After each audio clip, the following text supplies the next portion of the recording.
오늘 이 시간 우리에게 주시는 하나님 말씀은 구약성경 창세기 12장 말씀입니다. 창세기 12장 1절부터 9절까지 말씀을 봉독해 드리겠습니다. 여호와께서 아브라함에게 이르시되 너는 너의 고향과 친척과 아버지의 집을 떠나 내가 네게 보여줄 땅으로 가라. 내가 너로 큰 민족을 이루고 네게 복을 주어 네 이름을 창대하게 하리니 너는 복이 될지라. 너를 축복하는 자에게는 내가 복을 내리고 너를 저주하는 자에게는 내가 저주하리니 땅의 모든 족속이 너로 말미암아 복을 얻을 것이라 하신지라. 이에 아브라함이 여호와의 말씀을 따라갔고 롯도 그와 함께 갔으며 아브라함이 하란을 떠날 때에 75세였더라. 아브라함이 그의 아내 사레와 조카 롯과 하란에서 모은 모든 소유와 얻은 사람들을 이끌고 가나안 땅으로 가려고 떠나서 마침내 가나안 땅에 들어갔더라. 아브라함이 그 땅을 지나 세겜 땅 모래 상수리 나무에 이르니 그때에 가나안 사람이 그 땅에 거주하였더라. 여호와께서 아브라함에게 나타나 이르시되 내가 이 땅을 네 자손에게 주리라 하신지라. 자기에게 나타나신 여호와께 그가 그곳에서 제단을 쌓고 거기서 베델 동쪽 산으로 옮겨 장막을 치니 서쪽은 베델이요 동쪽은 아이라. 그가 그곳에서 여호와께 제단을 쌓고 여호와 이름을 부르더니 점점 남방으로 옮겨 갔더라. 아멘. 이는 하나님의 말씀입니다. 참 더운 시간을 우리들이 보내고 있습니다. 그런 중에도 성령 강림절 정기 중에 오늘 주일 예배 참여한 여러분 모두에게 한 사람으로서 또 한 신앙인으로서 걸어가야 될 인생길을 잘 걸어갈 수 있도록 성령께서 도와주시기를 주의 이름으로 축원을 드립니다. 제가 오늘 아침에 일부 예배 끝나고 들은 이야기입니다마는 대전에 가면은 대전 제일교회가 있습니다. 대전 지역의 최초의 장로교회죠. 이 교회가 오늘 창립 85주년을 맞고 있다고 하지요. 그런데 그 교회가 이렇게 세워지는 데는 우리 청주 제일교회가 헌신을 했기 때문에 탄생된 교회라서 그 교회 교인들이 우리 교회 사진도 보고 그렇게 한다고 하는 이야기를 일부 예배 끝나고 듣게 되었습니다. 원고에도 없는 이야기입니다만은 제가 가만히 생각을 해보니까 이게 8월 첫째 주일 무더위의 한 중간에 들어와 있지 않습니까? 대전 제일교회가 어떻게 탄생되었는가를 생각해 보면 고인이 되셨지만은 우리 교회의 이창수 장로님께서 여기 청주에서 대전까지 차를 타고 가신 게 아니라 자전거를 타고 대전까지 가셔서 예배를 드리고 다시 오시고 이 한여름에 어떻게 그렇게 하셨을까를 생각해 보니까 오늘날 이 더위가 무섭기는 하지만 뜨거운 소명감을 가지고 사셨던 우리의 믿음의 선배들을 생각해 보면서 참아내고 인내하고 또 우리 한 인생이 또 신앙인들이 특별히 청주제일교회 성도들이 걸어가야 될 길이 무엇인지에 대해서 다시 한번 깊이 생각해 볼 수 있는 귀한 시간 되기를 바랍니다. 85주년 됐다고 그래요. 1938년도에 탄생된 교회이니까 저희 교회가 창립 30주년을 맞아가지고 청주에 교회 하나를 개척하면서 그 교회 이름을 제2교회라 그렇게 지었죠. 그 다음부터 우리 교회 이름이 청주읍교회에서 청주 제1교회로 바뀌게 됩니다. 그리고 4년 뒤에 또 대전에다가 교회를 개척한 거예요. 대단한 일이죠. 어떻게 자전거를 타고 거기 가서 교회를 개척했을까? 참 놀라운 회고라고 생각이 되어집니다. 여러분들이 잘 아시는 이탈리아의 알리기에리 단테라고 하는 사람이 하나님의 노래라고 하는 신의 노래라고 하는 신곡을 썼지요. 단테가 직접 간 것은 아니지만은 그를 통해서 천국과 지옥을 순례하는 그런 여정을 기록한 내용이 바로 신곡이라고 하는 그런 내용이 되겠습니다. 이 신곡 중에 지옥편인 인페르노 첫 3행을 이렇게 시작을 하고 있습니다. 우리 인생의 여정의 한 가운데에서 나는 어두운 숲속에 있는 나를 발견했다. 그것은 바른 길이 숨겨진 장소다.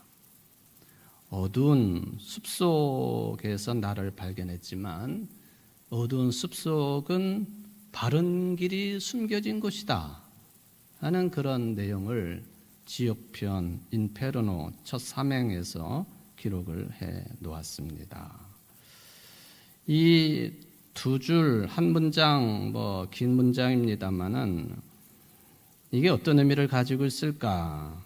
과거의 환상에서 깨어난 사람이 어두운 숲속에서 헤매고 있는 자신을 발견하게 되었다 하는 것이죠.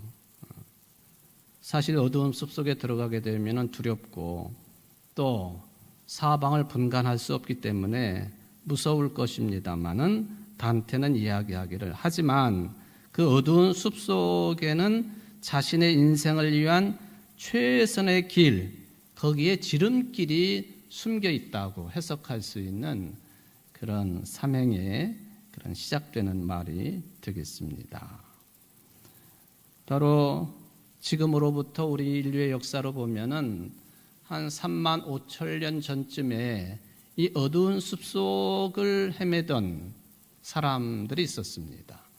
우리는 그런 사람들을 흔히 호모 사피엔스라고 부릅니다. 슬기 사람이라 그런 뜻이 되겠죠. 어두운 숲속을 왜 들어갔을까? 그리고 어두운 숲속에 나 있는 조그만 구멍을 통해서 깊은 동굴에는 왜 들어갔을까? 호모 사피엔스가 왜 그런 일을 했을까? 아마도 다는 아니었겠지만은 그 호모 사피엔스들 중에서 일부의 사람들이 그런 깊은 생각에 어두운 숲속이지만은 어두운 동굴 속에서 자기 자신에 대한 과거로부터 깨어나는 자기 자신을 발견했을 수가 있겠습니다. 질문을 던지는 것이죠. 적어도 사람으로 태어났기 때문에 나는 누구인가? 나는 도대체 누구냐? 또는 무엇하는 존재인가? 이거는 반드시 사람이기 때문에 할 수 있는 질문이에요. 저들이 낮에는 잘 모르겠지만은 밤하늘을 쳐다볼 때마다 이게 쏟아져 내리는 별빛과 달빛과 그리고 낮에는 눈이 부셔서 쳐다볼 수 없는 그 해를 바라보면서 도대체 이 모든 것들을 누가 만들어냈을까 생각하기 시작을 한 것이죠. 또 자기 자신을 중심으로 생각해 보면은 나는 누구인가? 그것은 내가 어디에서 왔느냐? 내가 엄마의 뱃속에서 태어나기 전에는 무엇이었는가 하는 질문이기도 합니다. 그 질문은 또한 내가 죽으면 어디로 가는 것일까 하는 질문과도 맞대어 있습니다. 바로 이런 질문을 하던 사람들이 동굴에 횃불을 들고 찾아 들어가서 둘러보니까 오래된 그 동굴이 중유석도 매달려 있고 또한 석순이 가득한 동굴을 발견하고는 또 한편으로 횃불을 들고는 대단한 감정에 휩싸이게 되면서 저들이 동굴 벽에다가 채색화를 그리기 시작을 합니다. 인류학자들은 이 시점을 매우 중요한 시점으로 판단을 합니다. 호모 사피엔스가 이제는 호모 사피엔스로 머무는 것이 아니라 호모 사피엔스가 되는 시점이었다. 슬기로운 사람을 넘어서서 슬기 사람이 되는 그런 시점이었다고 평가를 합니다. 그때부터 짐승을 잡고 창을 들고 돌도끼를 들고 무조건적으로 생존만을 위해서 뛰어다니던 약육강식의 삶을 통해서 모든 피조 세계의 최정점에 올라서 있던 그런 모습이기는 했지만 이런 깨달음, 이런 질문, 또 자기 자신이 누구인지에 대한 그런 질문 속에서 새로운 세상을 맞이하게 되었다. 그때로부터 인간은 자기 자신과의 대화에 들어갈 수 있었다. 내면의 소리에 귀를 기울이기 시작했다. 이것이 여타의 동물들과 본질적인 차이점 아닙니까? 내면의 소리를 듣기 시작하고 자기 자신과의 대화에 나서기 시작을 하고 내가 누구인지, 무엇하는 존재인지, 나는 어디서 왔는지, 죽으면 어디로 가는지, 도대체 이 모든 피조물 세계는 누가 만들었느냐? 이런 질문이 가능한 시점이죠. 도대체 하나님은 어떤 사람들에게 당신을 드러내시는 분이시겠습니까? 오늘 창세기 12장 너무나도 유명한 본문 말씀을 보면서 오늘 던지는 중요한 질문입니다. 도대체 하나님은 어떤 사람들에게 당신을 계시하시고 드러내시고 나타내시고 말씀하시는 분이실까 하는 질문입니다. 그렇죠. 자기 자신을 깊이 들여다볼 수 있는 사람, 내면의 대화가 가능한 사람, 그리고 자신의 생각을 용기 있게 행동으로 드러낼 수 있는 그런 사람들에게 하나님은 계시하시는 분이시다. 바로 그런 사람 중에 한 사람이 아브라함이었습니다.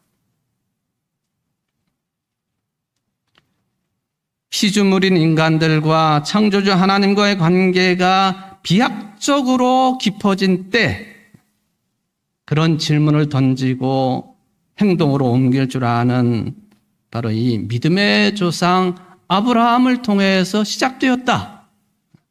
우리 신앙인들이 고백하고 있는 관점입니다.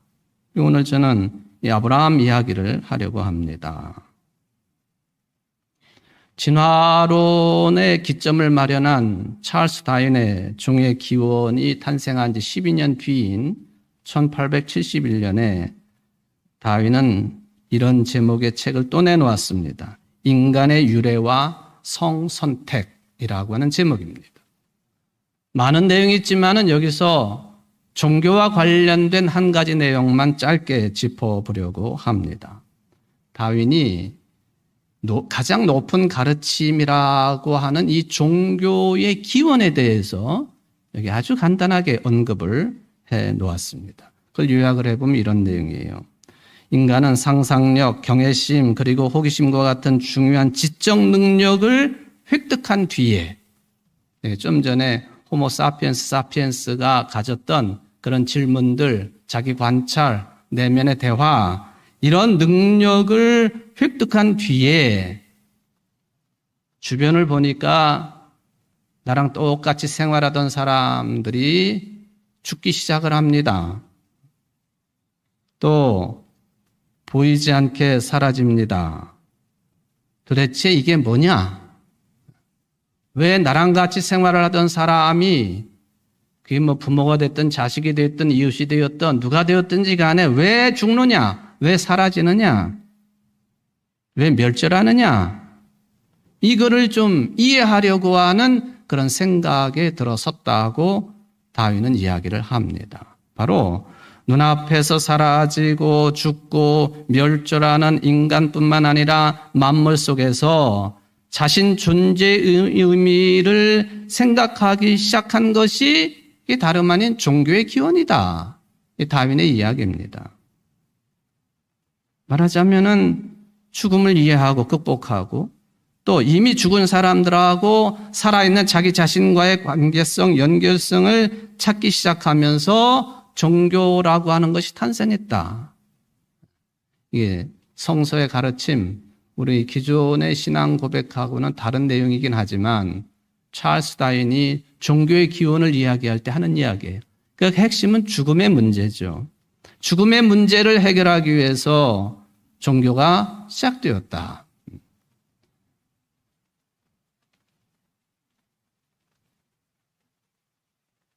다윈이 이런 말을 했던 안 했던 간에 우리 인간의 문명이 존재하는 곳에는 언제나 종교가 있기 마련입니다. 그리고 자기 나름대로의 독특한 방식으로 그 종교 생활을 통해서 신을 믿어 옵니다. 이런 흔적들이 전 세계에 다 퍼져 있지 않겠습니까? 건물로 어떤 종교적인 도시를 통해서 그런 분위기를 통해서 우리가 확인할 수 있는 그런 내용들이죠. 특별히 종교적인 건물을 위해서 인류는 많은 재화를 거기다 투입을 합니다. 사실 그 건물이 종교 생활 자체가 인간의 구체적인 생존과 번식에는 별로 영향이 없음에도 불구하고 이게 종교 문화의 태반이 되었다는 것이죠. 저는 질문을 합니다. 그렇다면 인류가 언제부터 이 종교 생활을 시작했을까? 시작했다면 그 흔적이 있을 텐데 그 흔적은 어디에서 찾을 수 있겠는가? 또 하나, 현존하고 있는 가장 오래된 종교적인 용도의 건축물은 또 무엇으로 평가가 되겠는가? 저와 여러분은 기독교인들이기 때문에 예루살렘 성전을 생각하거나 또는 회당을 생각하거나 그러기가 일쑤이겠습니다만은 그렇지는 않죠. 하나님을 섬기는 종교라고 할 때 인류 역사에서 가장 먼저 탄생한 종교는 아니라는 거죠. 사진을 한번 보실까요? 언제 한번 언급을 했던 내용이긴 합니다만은 지금의 튀르키예, 터키 남동부 지역 산맥에서 아주 신기한 건축물이 발굴이 되었습니다. 학자들이 이곳의 이름을 뭐라고 붙였느냐 하면은 괴베클리 테페라 그렇게 이름을 붙였습니다. 괴베클리 테페. 이게 튀르키예 말로는 무슨 뜻이냐 하면은 불룩한 언덕이다 그런 뜻입니다. 그러니까 이 언덕은 자연스럽게 형성된 것이 아니라 사람들이 인공적으로 만들어 놓은 그런 언덕이라는 얘기예요. 지름이 약 300m, 높이가 한 15m 정도 되는 언덕입니다. 이게 해발 한 760m 정도에 위치하고 있는데 어느 곳에 이 괴베클리 테페라고 하는 이 건축물이 형성이 되었느냐? 바로 하란 평원 그곳이다 하는 것이죠. 하란. 오늘 본문에도 보면은 하란이라고 하는 지명이 나와 있지 않습니까? 이 주변에는 샨루 우르파라고 하는 아주 유명한 종교 도시가 또 존재하고 있습니다. 어쨌든 이 괴베클리 테페는 학자들이 조사를 해보니까 지금부터 약 1만 1500년 전쯤에 건축된 건축물이라고 평가를 합니다. 독일의 고고학 연구를 하는 교수인 클라우스 슈미트라고 하는 분은 이곳은 다름 아닌 신석기 시대의 종교적인 메카라 그렇게 명칭을 붙여놓기도 했습니다. 말하자면 인류가 건축한 지금으로서는 또 더 오래된 것이 발굴이 될 수 있겠지만 지금으로서는 가장 오래된 예배하는 곳 신전이었다. 그런데 이 괴베클리 테페가 있는 곳이 오늘 본문의 주인공인 아브라함이 갈대아 우르를 떠나가지고 한 곳에 또 잠시 정착을 했는데 그것이 하란 아닙니까? 하란 땅. 하란 지역이에요. 하란 지역. 그리고 그 주변에는 한 10여 킬로, 20킬로 사이에 샨루 우르파라고 하는 역사가 깊은 도시가 있습니다. 지금 중동 지방 한 지역으로 그냥 넓게 생각하시면 되겠습니다. 샨 우루파, 여기 우루라고 하는 명칭이 들어 있습니다. 우리는 아브라함이 고향이 갈대아 우루라고 알고 있지 않습니까? 샨 우루파가 갈대아 우루인지 그거에 대해서는 논란이 많기 때문에 제가 여기서 언급을 하지는 않겠습니다. 지금도 샨 우루파라고 하는 지역에 가보면 아브라함이 태어났다고 사람들이 여기고 있는, 그래서 많은 사람들이 방문을 하는 동굴이 남아있고 그 옆에 또 아브라함의 전설이 들어있는 연못이 있고 또 이슬람교의 모스크가 세워져 있고 많은 사람들이 방문을 하는 곳이기도 합니다. 자, 제가 여기 산 우르파라고 하는 지역 또는 하란 이곳을 언급하는 것은요, 그곳이 종교적으로 아주 중요한 곳이기도 하지만 스메르 문명으로 보면은 그 지역은 당시로 보면은 로마 시대의 로마 같은 곳이었습니다. 지금으로 보면은 전 세계의 패권 국가인 미국의 뉴욕이나 워싱턴 같은 곳이었습니다. 우리 한국으로 말하면 서울 같은 곳이죠. 이 수메르 문명 중요한 내용을 제가 두 가지만 말씀을 드리겠습니다만은, 당시에 우르의 왕 우르남무라고 하는 왕이 있었는데 이 우르남무가 법전을 펴냈습니다. 우리들이 알고 있는 인류 최고 가장 오래된 법전은 하무라비 법전이다, 그렇게 알고 있지 않습니까? 이에는 이로, 눈에는 눈으로 동태복수법이 적용되어 있는 하무라비 법전. 그런데 이 수메르 문명권의 우르남무 왕은 우르남무 법전을 편찬을 했는데 이 하무라비 법전보다도 적어도 200년, 많으면 300년 먼저 탄생한 법전으로 확인이 됩니다. 사진을 보시면은 진흙으로 만든 토판 위에다가 법을 기록해 놓은 것이죠. 건조한 지역이니까 이렇게 진흙은 다져가지고 거기다가 글을 써서 법전을 만들어낸 게 아직도 저렇게 보존이 되어 있습니다. 여기 우르남무 법전 제1조에 보면은 살인을 한 자는 죽인다, 그렇게 되어 있습니다. 하무라비 법전과 첫 항이 동일한 것으로 되어 있습니다. 그 외에도 강간이나 상해나 노비관계나 결혼 문제, 재판정의 승인의 의무, 이런 다양한 내용들이 기록되어 있는데 많은 내용들이 솔직히는 하무라비 법전과 유사한 모습이지요. 따로따로 탄생한 것인지 서로 영향을 주고받은 것인지 후자가 더 가능하리라고 생각을 합니다만은, 그런데 차이는 있어요. 하무라비 법전에서는 전반적으로 눈에는 눈, 이에는 이로라는 그런 형벌 체계를 가지고 있다고 한다면요, 우르남무 법전은 손해를 입혔으면 가급적으로 금전으로 배상을 해라, 매우 현실적인 법 적용을 가지고 있는 법전이 우르남무 법전이다. 바로 이 아브라함의 탄생 지역, 하란 지역 부근이 이런 인류 최초의 법전이 탄생한 것이요, 가장 중심이 되는 곳이었다, 그런 이야기죠. 또 사진을 보면은 여러분들 지구라트라고 하는 건축물을 잘 아시지 않습니까? 창세기 11장에 나오는 바벨론 탑이 이런 것이 아니었겠느냐라고 사람들이 추측을 합니다만 그것은 확실히 모르겠고요. 그 지역의 유명한 신전 형태의 지구라시 여러 군데 지금도 현존하고 있습니다. 좀 전에 보인 사진은 다 무너져 내린 것을 다음 사진이 저렇게 복원을 해놓은 것이죠.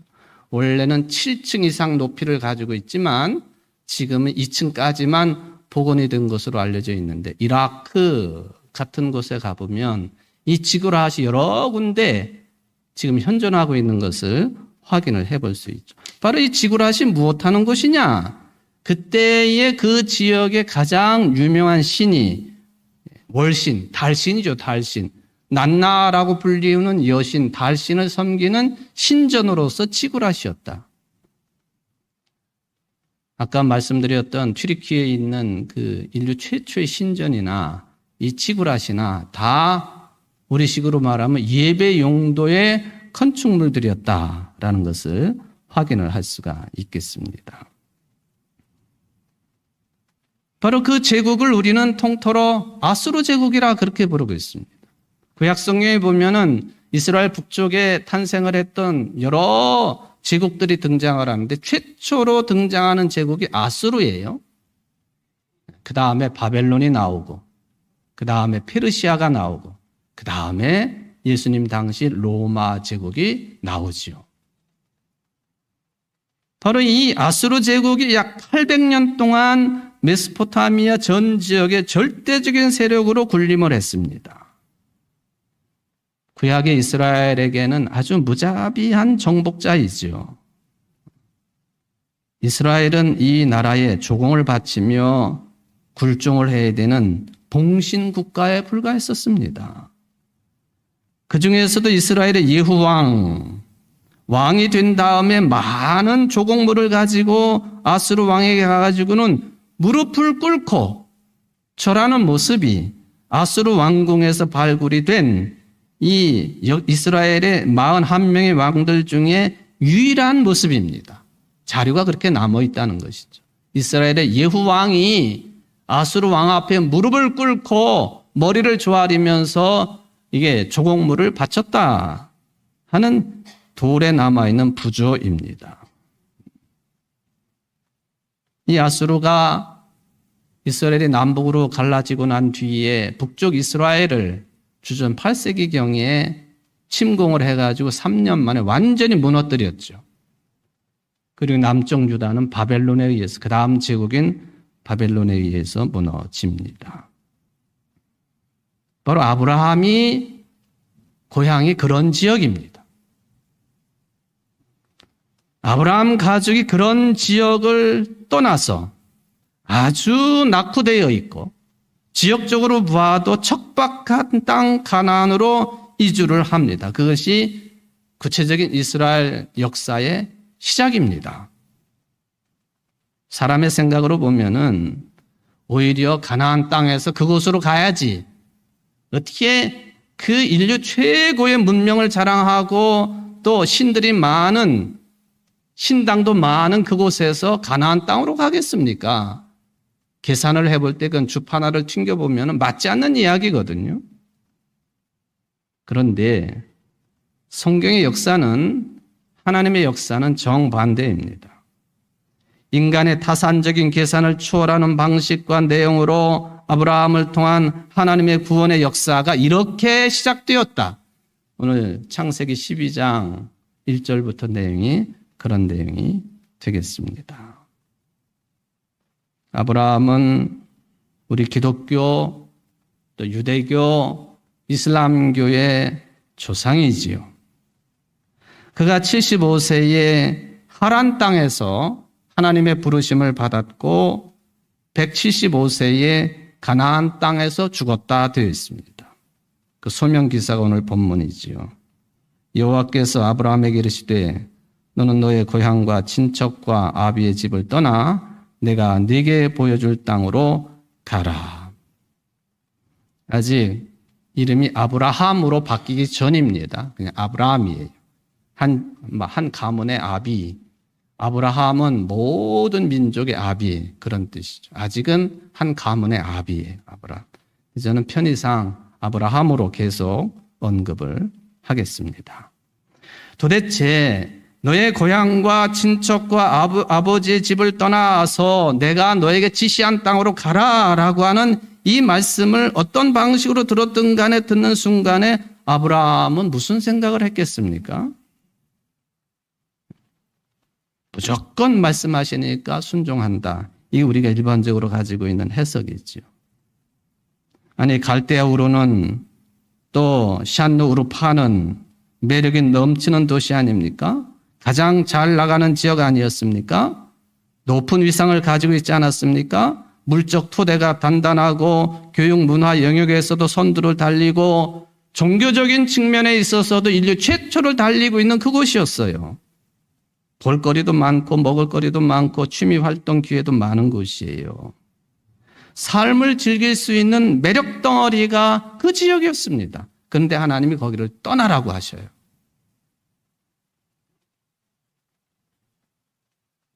전해지는 얘기로는 아브라함의 아버지 데라는 무엇을 했던 사람이냐? 이 신상을 만들어가지고 팔던 사람이라고 알려져 있지 않습니까? 그러니까 아브라함도 그 아버지의 직업을 물려받았을 거예요. 낱낱신을 만들고 뭐 이런 신 저런 신 잡신을 만들고 그리고 개인별로 소장할 수 있는 조그만 신상도 만들고 집안에 모실 수 있는 신상도 만들고 신전에 모시는 거대한 신상도 만들고 이게 아브라함이었어요. 우리 인류의 역사의 아이러니, 개인사의 아이러니 이렇게 다양한 거예요. 종교개혁 당시 이야기를 해보면 마르틴 루터의 종교개혁 정신이 어떻게 그렇게 빠르게 전 유럽을 휩쓸었을까? 거기에는 당연히 금속 활자를 만든 그 사람의 영향이 큰 거죠. 구텐베르크 아닙니까? 인류 최초의 금속 활자는 아니지만은 구텐베르크가 제작을 한 이 금속 활자 그거에 따른 인쇄술로 말미암아 전 독일의 전 유럽으로 삽시간에 종교개혁 정신이 퍼진 거예요. 근데 여러분 구텐베르크가 어떤 사람인지 아십니까? 이 사람은요 이미 이전에 로마 가톨릭에서 발매를 하고 있는 면죄부를 인쇄를 해가지고 엄청난 돈을 번 사람이에요. 이 사람이 마르틴 루터의 신앙 영향을 받아가지고 종교개혁 운동에 절대적인 헌신을 한 사람이 됩니다. 프랑스의 스트라스부르라고 하는 아름다운 도시를 가면 거기도 노틀담 성당이 있죠. 파리에만 있는 게 아니라 노틀담 사원이 거기에도 있어요. 파리의 노틀담 사원이라고 규모가 똑같은 사원, 그 성당이 거기에 있죠. 그 앞에 광장에 가보면요, 이 구텐베르크 동상이 세워져 있어요.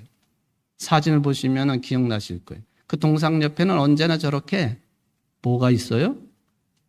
회전목마, 저게 항상 놓여 있어요. 저게 왜 거기에 있는지는 전 잘 모르겠지만 저게 구텐베르크 동상이에요. 저 사람이 들고 있는 종이에 보면은 글이 쓰여져 있는데 무슨 글이냐 하면은 에트라 루미에르 와트라고 하는 글이에요. 뭐냐 하면은 그리고 빛이 있었다. 저 중간에 쓰여진 글입니다. 그리고 빛이 있었다. 어두움의 빛이라고 하는 건 종교개혁의 모토 아닙니까? 그리고 빛이 있었다. 면죄부를 팔아가지고 엄청난 떼돈을 벌었던 이 구텐베르크가 마르틴 루터의 종교개혁 정신의 감동 감화를 받아가지고 인쇄술을 이용해서 이 정신을 전파하는 데 절대적인 공헌자가 되었다. 역사의 아이러니지요. 마찬가지예요. 갈대아 우르에서 하란에서 아버지 데라가 우상 제작으로 많은 돈을 벌었고 아마도 하란에서도 마찬가지였을 것입니다마는 아브라함도 많은 재산을 가지고 있었던 사람이에요. 그를 하나님은 부르셔서 이스라엘 역사의 시작점으로 삼으시고 믿음의 조상으로 삼게 하셨다. 그런 이야기죠. 어떤 사람들은 복의 근원이 되게 하신다라고 하는 이 말씀에만 초점을 맞춰가지고 큰 민족을 이루고 복을 주며 내 이름을 창대케 하리라. 창대케 하리라고 하는 말씀이 아주 솔깃해하기도 하지요. 사실 아브라함은 가나안 땅에서도 상당한 재력을 가지고 있었던 토호 세력이었습니다. 사병, 개인 병사를 창세기 14장 14절에 보니까 318명이나 거느렸던 사람이었습니다. 당시로서는 대단한 거죠. 그런데 성경에는 그런 기록이 있지만은 하나님의 관심은 거기에 있지 않다는 것이죠. 하나님은 아브라함이 세상에 성공을 했거나 물질적으로 창대했거나 여기에 관심을 두지 않습니다. 그런 인물엔 관심이 없으신 분이세요. 아브라함이 하나님의 관심이 된다고 하는 것은 그가 하나님의 부르심을 이스라엘 역사에 최초로 경험하고 그 부르심에 최초로 응답한 인물이었다라고 하는 사실이 하나님께는 제일 중요한 관점입니다. 믿음의 조상이 됩니다. 순종한 사람이라는 것이죠. 20세기를 대표하는 지성인 에릭 프롬, 그가 일찍이 죽기는 했지만은 몇 년 전 2020년도에 불복종에 관하여라고 하는 제목의 책이 출판이 되었습니다. 에릭 프롬이 저자죠. 여기 불복종에 대해서 프롬이 이런 말을 해놓고 있습니다. 양심과 신념의 이름으로 권력자의 감이 아니요라고 말하는 것, 새로운 사고와 변화를 틀어막으려는 권위에 저항하는 것이다. 그런데 그것은 무엇에서나 맞서기만 하는 반항이 아니라 삶에 대한 사랑에 기초한 무엇을 향한 긍정적인 반항, 불복종이다. 잘못 오해를 하면은 불복종에 대한 이해를 잘못할 수가 있겠습니다만은 그 시대 위기에 대한 경고였었습니다. 냉전 시대 핵무기 경쟁을 목도한 프롬, 이성과 합리성을 무장한 채 인류의 절멸을 향해 내달리고 있음에도 그것을 지혜하지 못하는 동시대인들에게 인간의 역사는 복종 때문에 종말을 고하게 될지도 모른다. 지난주에도 제가 전기 고문하는 것에 대한 무조건적인 순종에 대한 이야기를 하지 않았습니까? 여기서 한 가지 확인할 것은 어떤 사람이 오로지 복종만 할 수 있고 불복종은 할 수 없다면 그 사람은 노예라고 했습니다. 무조건적인 순종은 아니에라, 그런 얘기예요. 반면에 오로지 불복종만 할 수 있고 복종은 할 수 없다면 그 사람은 반항하는 사람이라. 그래서 혁명가와 반항꾼은 다르다라고 평가를 합니다. 저는 아브라함을 이 에릭 프롬의 이야기를 빗대서 생각을 해보았습니다. 아브라함은 당시에 갈대아 우르 또 하란을 중심으로 한 종교적인 분위기, 세계 최고의 발전된 그런 시설과 그런 방향성, 모든 좋은 것들이 모여있는 그런 도시, 그런 문화, 절대 권력, 그리고 신들에게, 그리고 무지막지한 권력에게 불복종을 하고 아니요한 사람이라. 무조건적인 순종은 있을 수 없다는 거예요. 절대적인 권력에 예? 그건 아니라는 것이죠. 반면에 새로운 생명의 길을 열려고 부르시는 하나님의 부르심에 대해서는 예로 순종한 인간이 바로 아브라함이다. 그런 해석입니다. 그렇다면 아브라함은 도대체 어떻게 하나님의 약속을 어떻게 믿었는가? 성경에는 그거에 대한 언급이 하나도 없어요. 단 저는 여기서 아마도 그가 갈대아 우르 하란에 살면서 아버지를 따라서 우상을 제작하고 돈은 많이 벌었지만은 영혼은 매우 답답한 사람이었을 것이다. 그런 생각은 해봅니다. 영혼이 간절한 사람이었을 것이다. 돈이 간절한 사람은 돈을 찾는 것 아닙니까? 사람이 간절한 사람은 사람을 찾는 것이에요. 영혼이 간절해야만이 영적인 존재인 하나님을 찾는 거죠. 그런 아브라함을 하나님이 부르신 거예요. 밤에 예수님을 찾아 나온 율법학자 니고데모, 율법으로 만족하지 못하고 영혼이 답답한 거예요. 뭔가 간절히 바라는 게 있다고 하는 거예요. 자기 삶의 근본을 갈망한다고 하는 거예요. 호모 사피엔스가 그랬던 것처럼 나는 누구인가, 무엇하는 존재인가, 어디에서 왔나, 내가 죽으면 어디로 갈 것인가. 지금 현상으로는 해결할 수 없기 때문에 그 답답함을 가지고 예수님을 찾는 것이고 그 답답함 속에 있었던 아브라함을 하나님은 부르신 것이다. 저는 그렇게 봅니다.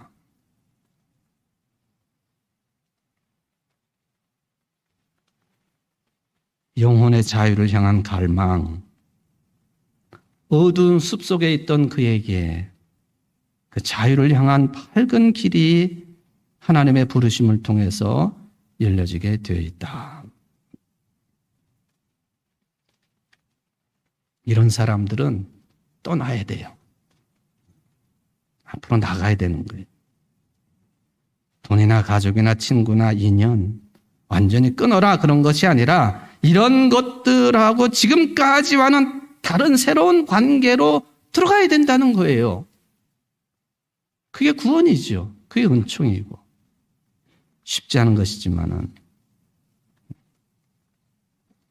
2007년도에 로마 가톨릭에서요 10년 전에 사망을 한 인도 캐컬타에서 빈민 구제 활동을 열심히 했던 마더 테레사 수녀의 미공개 편지와 글들을 공개해버렸습니다.